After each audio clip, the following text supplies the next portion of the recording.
Nós estamos no capítulo 9 de São Lucas, mais ou menos na metade do caminho que Jesus faz com seus discípulos em direção a Jerusalém. E neste percurso, Jesus faz, por assim dizer, algumas provas, alguns exames. E hoje, particularmente, nós escutamos o relato do tirocínio dos apóstolos, o estágio. Todos nós que já fizemos universidade, algum curso superior, sabe o que significa o estágio. É tentar colocar em prática um pouco daquilo que a gente já aprendeu. E aos apóstolos também cabe esta atividade. Jesus já havia demonstrado muitas coisas e agora quer ver como eles se portam. Então, chama os apóstolos e os envia em missão e dá a eles algumas orientações. Não leveis muita coisa, nem dinheiro, nem pão, nem cajado, muita sandália, uma bolsa só suficiente, 2 túnicas é demais. Se você chegar lá, não for bem atendido, ok, bata o pé e vai para a próxima.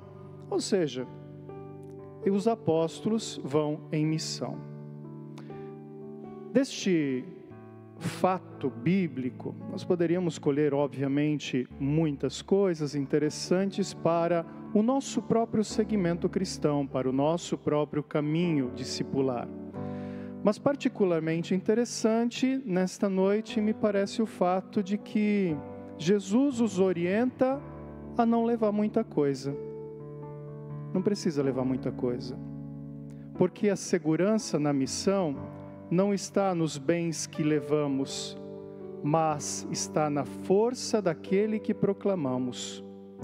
Não está na túnica, não está no alforge, não está no pão, não está na sandália, mas está naquele que nós somos chamados a levar, Jesus Cristo. A nossa força está nele. E ao dizer isto, ao dizer que eles não precisam levar muita coisa, eles e nós, Jesus os lembra que é preciso reconhecer de onde vem a força, de onde nasce a força para poder fazer a missão, para poder anunciar o Evangelho, a boa notícia. Vem dele. É preciso então, antes de tudo, termos esta ciência.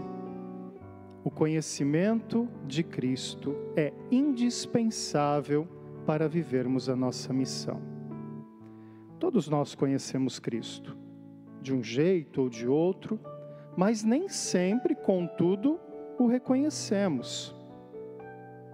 Fazemos muita fatiga, muita dificuldade, por vezes, em reconhecê-lo no dia a dia, sobretudo quando tem alguma coisa que nos incomoda, sobretudo quando estamos aí numa situação um pouco complicada. Hoje me fez mal a costela, está me doendo muito. Isso me tira a atenção, me faz pensar mais no problema do que nas soluções. E a gente acaba se perdendo, não dando atenção devida às realidades que estão ao nosso redor. Atenção às pessoas, aos fatos, às circunstâncias. Isso não é anormal na vida de ninguém. Acontece com todos nós. Quando passamos por uma dificuldade física, psicológica, quando perdemos alguém da nossa família, quando perdemos o trabalho, quando temos dificuldades com os amigos, ou lá na faculdade padecemos para tirar notas boas, as nossas preocupações tiram o nosso foco, destoam daquilo que realmente deve organizar a nossa vida. Esta é a segunda coisa importante para recordar. Cuidar para que os fatos da vida, sobretudo os fatos ruins, não nos impeçam de reconhecer Jesus ali também. Não nos impeçam de percebê-lo ao nosso lado como amigo, sofrendo conosco, lutando conosco, trabalhando conosco, se esforçando conosco, crescendo conosco, porque Ele é um Deus conosco, como nos lembra o próprio Lucas no início do seu Evangelho. Jesus está conosco e é preciso reconhecê-lo. A terceira coisa, dentro deste contexto, é necessário que nos despojemos, então, de todas essas realidades que nos impedem de reconhecê-lo e demos passos de qualidade, na medida em que reconhecer Jesus é um grande esforço. Parar, olhar, perceber. Acho que todos vocês já tiveram, assim como eu, dificuldade de às vezes reconhecer alguém. Chega uma senhora, um senhor, o padre diz: "Padre, o senhor me conhece?" E daí você olha, busca na mente, para lá e para cá, de todos os lugares que você já passou e viveu, e diz: te conheço, mas não sei de onde. Mais ou menos assim é a resposta que a gente dá.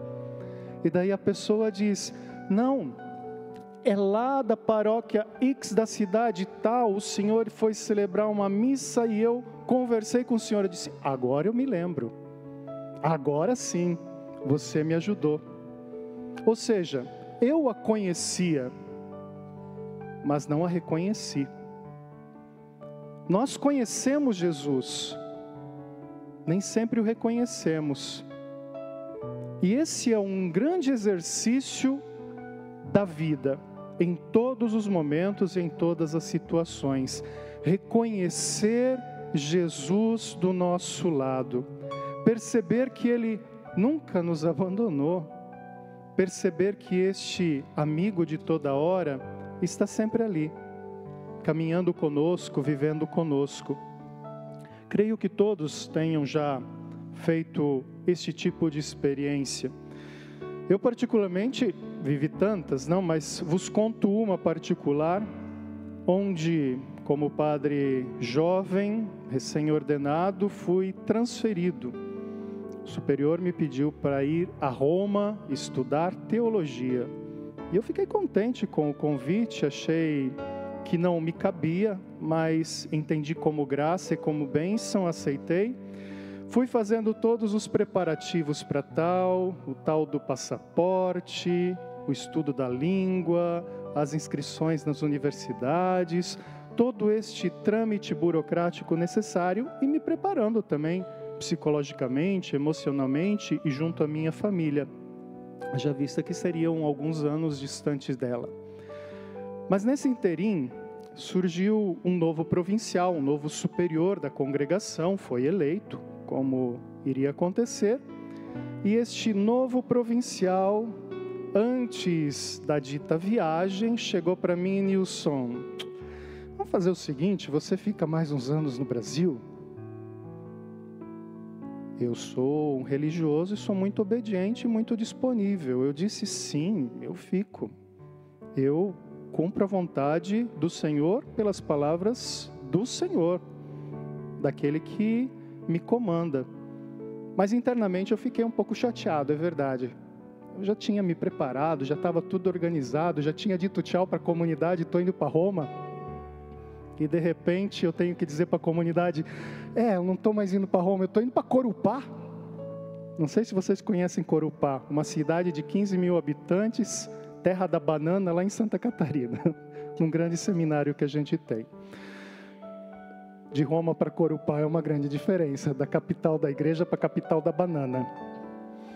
Aí eu fiquei pensando, disse: puxa, tá bom, eu vou lá, não? Mas fiquei um pouco chateado, é verdade, a gente fica, todos nós ficamos, temos projetos, me dão projetos, e acaba que a coisa não aconteceu como a gente imaginava, mas aceitei tranquilamente e fui lá, também com um coração um pouco aberto àquilo que poderia acontecer. Fiz todo o meu serviço que lá deveria desempenhar, administrar os seminários, ser secretário provincial, organizar estas coisas todas com o provincial. Estava no governo da congregação naquele momento aqui no Sul. E no interim do primeiro triênio deste provincial, ele fica doente. Ele tem um câncer na cabeça e o acompanhei ao longo de todos esses 9 meses de gestação para o céu, porque depois de 9 meses ele veio a falecer. Foram meses bastante difíceis, bastante complicados. Foi uma cirurgia, foi radioterapia, foi quimioterapia em casa. Ele teve problemas de cognição, não sabia ao certo o que estava fazendo, porque era na cabeça. Era provincial, mandava, então a gente tinha que ficar contornando todas as situações que ele acabava criando. Sei que foi um período bastante difícil para mim. E eu ficava me perguntando, puxa vida, mas o Senhor me colocou aqui para quê? Para isso agora? Para sofrer desse jeito? Mas, depois que ele faleceu, depois que fizemos o féretro, na celebração de Ezequias, uma irmãzinha, uma religiosa próxima à nossa congregação, no final, antes de sair o caixão, subiu no altar, no presbitério, tomou o microfone e disse, olha, o padre Donizete, ele foi um homem muito bom, ele foi nosso provincial, foi alguém de Deus, lutou até o fim pela sua cura, mas, graças a muita gente que o ajudou, ele foi curado. Porque só se entra no céu quando a gente está curado. Tenho muita gratidão a ele, porque me ajudou a compreender que Deus tinha me colocado lá para curar as minhas feridas. Muitas delas, muitas incompreensões, muitas faltas de sentido. Eu não gosto de contar essa história porque eu sempre choro. Mas naquele momento eu compreendi porque Deus tinha me colocado lá, naquela missão e com aquele aparente fardo.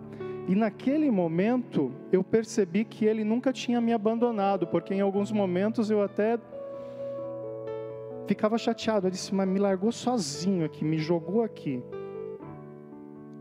Mas as palavras daquela irmã me ajudaram a compreender a missão que eu tinha que desenvolver lá.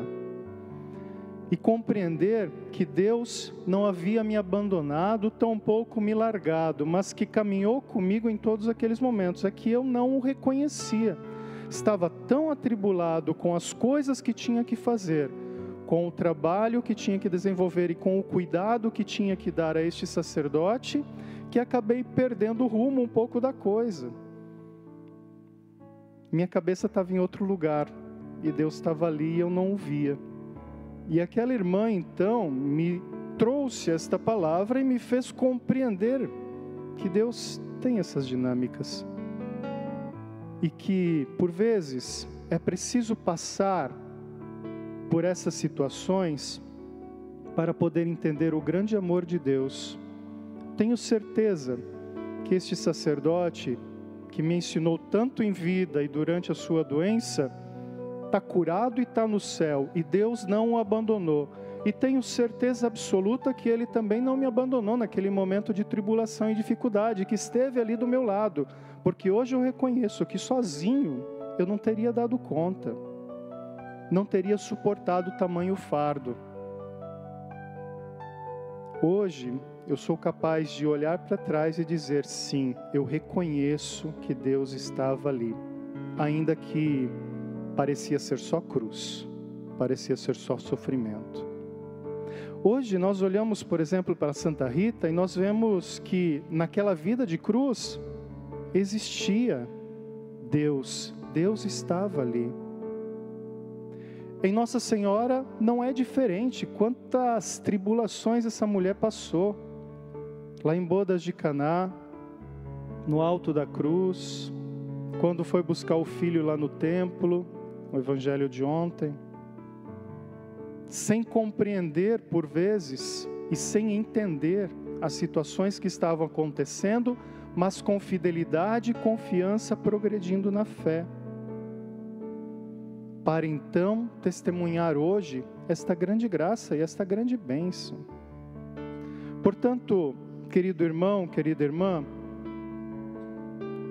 nunca se esqueça de reconhecer Deus na tua vida. Seja lá no passado, fazendo uma avaliação histórica, seja hoje no presente. Perceber que Deus está ali. Quando a gente chora, Ele chora com a gente. Quando a gente se entristece com a gente. Quando sentimos dores, Ele sofre ali com a gente. Está junto, não abandona. E hoje é muito triste escutar, por vezes, pessoas que dizem: Deus me abandonou, eu estou aqui sofrendo, onde está Deus? A resposta é essa, está ali, sofrendo contigo. Doentes, às vezes, nos hospitais, se questionam, e é natural, humanamente, fazem esses questionamentos. Onde está Deus? Está aí. Está sofrendo contigo, está chorando contigo, está lutando contigo, está crescendo contigo, porque Ele fez a experiência da humanidade. Ele assumiu inteiramente a nossa condição e passou por tudo isso, também pela cruz, também pelo sofrimento. E é preciso ali reconhecer, não nos abandona jamais. Um Deus que nos envia em missão, que nos diz: não leva muita coisa, não se preocupa com muita coisa, não confia nas coisas, confia em mim, confia na minha palavra, confia naquilo que eu lhe ensinei, porque isto basta. O resto é balela, e Deus vai fazendo a obra acontecer. Depois de toda essa história, continuei na minha missão lá, aí fui para Roma, olha só. Foi. Deus só me segurou um pouquinho para fazer aquela experiência. E hoje eu tenho clareza suficiente para dizer: precisava daquilo. Eu precisava daquela experiência. E eu, graças a Deus, pude fazê-la. E agradeço imensamente o que Ele fez por mim naquele período tão difícil do meu sacerdócio, da minha vida ministerial, do meu trabalho apostólico. E eu tenho certeza que você, querido irmão e querida irmã, tem muita coisa para agradecer a Deus. Na tribulação, se você olha para trás, você com certeza vai conseguir apontar: sim, é verdade, Deus estava ali, não me abandonou, não me largou às mãos da morte, não me deixou sozinho. Às vezes as pessoas escapam todas, fogem, mas Deus não. Ele permanece, é o único que permanece por vezes.